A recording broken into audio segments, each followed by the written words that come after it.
Hi there and welcome, it's Jennifer McGuire. Today I have another partial die cutting technique for you. This one uses a border die to create a partial die cut window. It's a great way to get a completely new look out of a border die. So if you look at the card examples here, it's a rectangle window on the top, but the bottom has a fun border die cut. So that's what we're going to do today. Now this was actually inspired by a blog reader.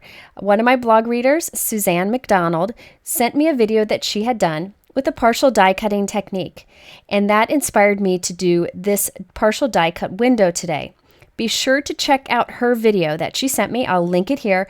It's really fun and a great way to get a new look from your dies. She didn't use a border die, so be sure to check it out because it's a little bit different. We will first do these partial die cut window cards, and at the end I have a couple bonus cards I wanted to share with you because this stamp set is just too cute. Okay, so I wanted to share with you the kit that I used to create the partial die cut window cards. This is the Hero Arts My Monthly Hero Kit for October. This is everything included in the kit: a large stamp set, coordinating dies, those border dies we'll be using, specialty papers, and some other tools. Hero Arts packs a lot into their kits for a lower price point, but the supplies are limited and it always sells out pretty quick. So be sure to check it out early if you're interested. Here's a closer look at the stamp set.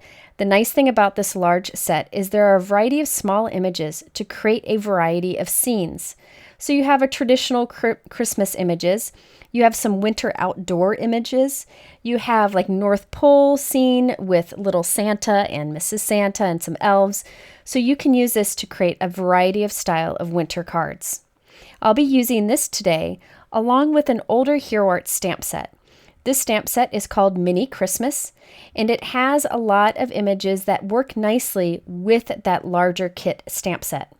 I wanted to use a few of these too, including the little car holding the Christmas tree on top. It's nice when you can use an older set with a newer set to get more life out of the older. Also, I wanted to show you a closer look at the 3 border dies that I'll be using. These are all included in that Hero Arts October kit, and these work great for the partial die cut window technique I'm going to do. So if you look at the photo of this card, you'll see that that border die doesn't cut all the way across. It only cuts in the middle, inside that rectangle area. I'm going to show you how to do this.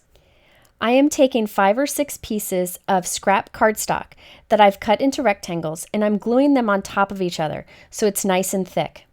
Now these rectangles are about the same size as the rectangle die that I'm going to use to create our window. It's slightly smaller, but you can do the same size if you want to. So I'm gluing 5 or 6 together to create a base, and you'll see why I'm doing this. You'll have to experiment with how thick you need to be for your die cut machine, but for me it was 6 pieces. Okay, I'm going to take that base that I've created of those stacked pieces, and I'm going to temporarily tape it to the back of the cardstock that I want to cut. This cardstock is 4 1/4 by 5 1/2. So I'm just using little pieces of tape to tape that right in the center. I'm trying to get it straight so that it looks nice when we're done. And I'm going to flip this over now. On the front, I'm going to temporarily adhere our little border die right where I want it to be. Now you'll see I'm holding the rectangle die onto the front of the card too, just so I can get the positioning right for the border die. I'm not going to use that rectangle die at this point. It's just so that I can eyeball where I want the border die to cut. Now it's time to do the die cutting. But because we have that heavy base adhered to the bottom, we want to change how I normally die cut with my Big Shot machine. You can use any die cut machine for this. Just set your die cut machine up as you would an embossing folder. So I switched to tab 1, put down my cutting plate. Now I'm going to take this entire piece, put that down, and I put a cutting plate on top. Now don't force this through. You want to experiment and see how many pieces of that base cardstock that's stacked that you need to make it cut. For me it was about 5 or 6, but you want to make sure that it goes through smoothly. Don't force anything. Now I can remove the border die and the base from the back and check it out. It only cut in the area where that base was behind it because that's the only place there was enough pressure. So we have a partial die cut border in the center of our card. Now it's time to cut the rest of the window, the rectangle at the top. So I've set my die cut machine back up to normal die cutting because that base is out of here. I have taped my rectangle in place, but we need to do partial die cutting, so it only cuts above the border die cut. So I'm placing my top plate to line up with where the border die cut meets the rectangle die. This will only put pressure under that top plate and only cut the top part of that rectangle. So I'll run that through and you'll see that we end up with that window die cut. Now I used a rectangle, you could do circle, you could do whatever you want. But what we end up with is an opening of a window that's rectangle on top, and then it has that fun tree scene on the bottom. Now if your die cutting doesn't meet up perfectly, just use a craft knife to cut along where it didn't cut completely, and then you're good to go. This is great for shaker cards, so you could have a fun shaker window like this. I'm not going to do a shaker card today, but this would be great for shaker cards. Okay, so remember you have this other piece that you can use on another card. I'm not going to do that today, but be sure to save that. I'm now going to do some stamping and then some quick coloring. I'm not going to show the coloring here just because it's very basic. I just used my MISTI to stamp a bunch of images at once with some Hero Arts Black Intense ink. That's a Copic friendly ink. And then I did some simple coloring with Copic markers. You could color these any way you want. Now I'm using the coordinating dies to go ahead and cut out these images. I created more images than I needed, so I could create 3 cards at once. Now on my first card, I decided to stamp a snowbank along the bottom. Now I'll be honest, I didn't really like the look of the snowbank, so on the other 2 cards, I didn't do that. But I wanted to show you how you could do it if you wanted to. What I did is I traced the rest of the rectangle die onto my card, so I knew where to stamp the snowbank to have a nice complete rectangle scene in the center of the card. So here is the snowbank image that's included in the Hero Arts My Monthly Hero stamp set, and I'm stamping it twice with black ink to connect it in the center. Now you could do this probably in a light gray ink. I think I would maybe like that better, but on the other 2 cards I skipped this step. Now there are many little images included in that Hero Arts stamp set, but I decided to keep my cards pretty simple so that I could allow that partial die cut technique to really show. If I put too many little images on here, it would be a little distracting. But you could by all means create a fun little scene here with lots of images. So I'm just using some thin foam tape adhesive squares here to glue a couple of these images down. And then I did stamp the Merry Christmas in the opening on the left. Finally, I added a little bit of glitter with my glitter pen to the snow on top of the house. Now it's time to create the sky that shows through that window. I'm using some handmade paper. I've been using this a lot lately and I really like it. It's like a thick mulberry paper, comes in a lot of beautiful colors. I'll link to what I use. I cut a piece slightly bigger than our window, and now I'm putting down my Tonic Easy Clean mat. This is a new mat to me and I'm really liking it lately. I decided to share it with you today. It's white and the back side is a non-slip, but this front side that's showing here, you can do lots of inking and it wipes away easily. So onto this textured handmade paper, I'm applying some blue distress inks. I'm going to end up with kind of like an ombre feel for a night sky in the back of our partial die cut window. Now you could ink this up with probably any ink, but I always reach for distress inks just because I have a lot of colors and I know they blend so nicely.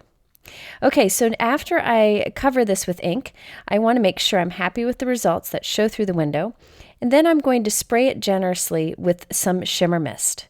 So I'm going to spray quite a bit on here, and then I will heat set it with my heat gun just to make sure that it's dry completely before we put our card together. It's kind of hard to see here in the video, but there is a ton of sparkle to this. So now I can easily wipe away my work surface here and just take that and set it aside for the next time I need it.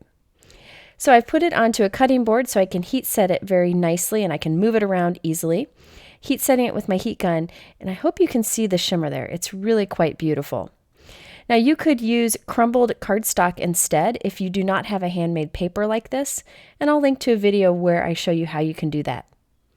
Okay, so now I've cut a piece of Judikins Embossable window plastic, and I made it slightly bigger than the window opening.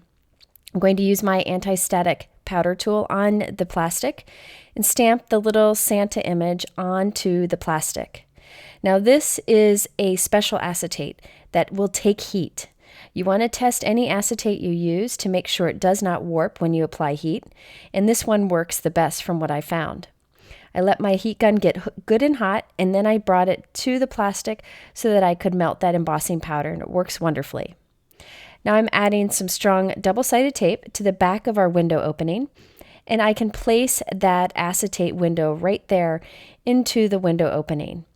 So again, this would be a great design for a shaker card.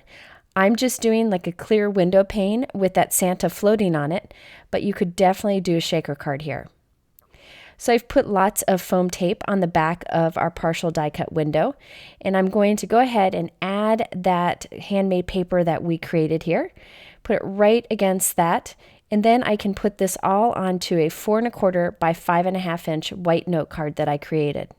So here you can see this completed card. I don't love that snowbank along the bottom, so I didn't do that on the others, but I'll definitely keep this one too. So you can see the shine that you get in the background with that textured paper that we added that shimmer mist to. You can see it sparkles kind of like a night sky. And you have your floating heat embossed Santa on the window pane too. Okay, I did another example here. You can see that the window cut that I cut used a town border die. I wanted to show you what I did with the trees here. This tree here on the right that I was just moving right there, that's the tree that is included in the stamp set. Well, I wanted a medium tree and a smaller tree, and that's what I've got here over on the left. I stamped the same tree 2 more times, and on one of them I cut off the bottom tier of the tree to make a medium-sized tree. And then on the other, I cut off 2 tiers off the bottom of the tree to make a small tree. So you can kind of change up your stamped images to get more looks. So now I have 3 different sized trees. On this one, I skipped Santa in the sky and instead white heat embossed the sentiment onto that plastic. I also used a shimmer pen to create silver ribbon on the tree. Now for the third example I did with the partial die cut window technique, I used the mountain border die. Now I kept this one super simple, just using the North Pole Station image and a little snowman and a little light there. You could add a lot of the different images onto this one if you wanted to. It's hard to see, but I also stamped some light snowflakes on the white background just for a little added interest. So there are the 3 examples using the partial die cutting technique. Now I wanted to show you a few other things before we go. These are some of the specialty papers that are included in the Hero Arts My Monthly October Hero Kit. The specialty paper that I used earlier isn't included, the blue paper, but these are, and they're gorgeous. So I decided that I really wanted to use one of these. So I grabbed this Hero Arts Fluffy Stockings stamp and die set. It actually comes with the die too. I thought it was really cute, so I'm going to use some of that specialty paper as a backdrop for these little stamped images. So I stamped both of the cat and the dog stocking images, colored it with Copic markers and cut them out, and added them to a piece of that specialty paper that's included in the Hero Arts kit. It's a really beautiful white paper with some silver shine to it. It's hard to kind of photograph, but it's gorgeous in real life. And I black heat embossed this sentiment right onto that specialty paper. So this cat and dog set is available as an add-on to the kit this month. Okay, so I hope you are inspired by this partial die cut technique. It really is a great way to get more from your border dies. I always link the supplies I use in the description below, or you can go to my blog for a whole lot more information. I appreciate you watching. In the middle are 2 videos. One is Suzanne's video that is definitely worth checking out, and another is another partial die cut video that you might like. If you haven't done so, hit subscribe, and I hope to see you again soon for a future video. Have a great week.